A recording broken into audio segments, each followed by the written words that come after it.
Well, let's take this on and speak to Jason Johnson, who's in Atlanta. He's a political analyst and a specialist in British-American relations. Jason, James Baker, they're saying that Margaret Thatcher changed the arc of history, but how will history view Margaret Thatcher, I wonder?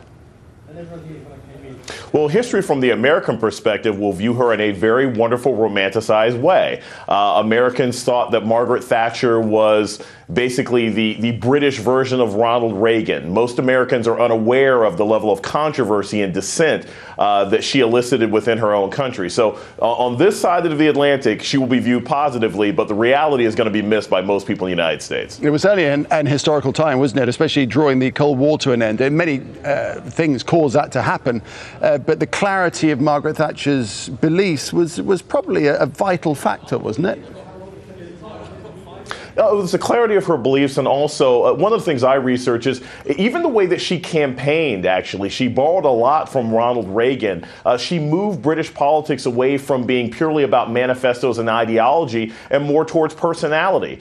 Even the nicknames that she had, from, Margaret Thatcher, the Milk Snatcher, to the Iron Lady, these are all nicknames that help define her as the most dominant personality in British politics, and that's what allowed her to get policies through. That will never be forgotten. Right, and what was interesting back in the UK domestically was that the new Labourites of the 1990s had to adopt the kind of central tenets of Thatcherism, if you like, to rescue the Labour Party, and then we saw what happened then and how long they lasted.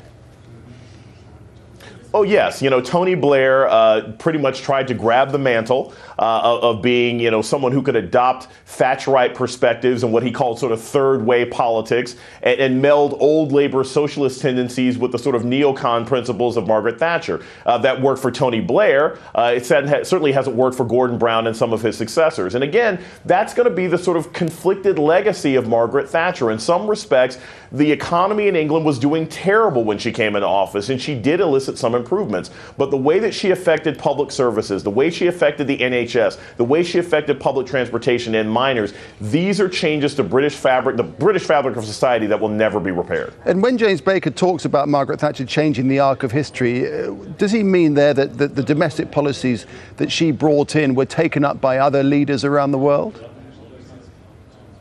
Partially. I actually think Margaret Thatcher was much more radical to British politics than Ronald Reagan was to American politics.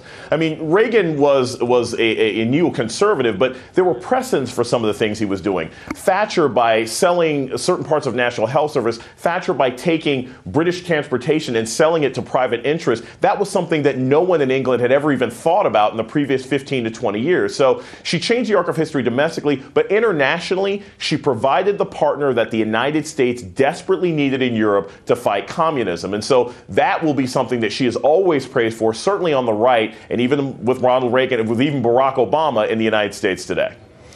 Jason Johnson, good to get the US here. Appreciate that. Thanks very much indeed. Thank you.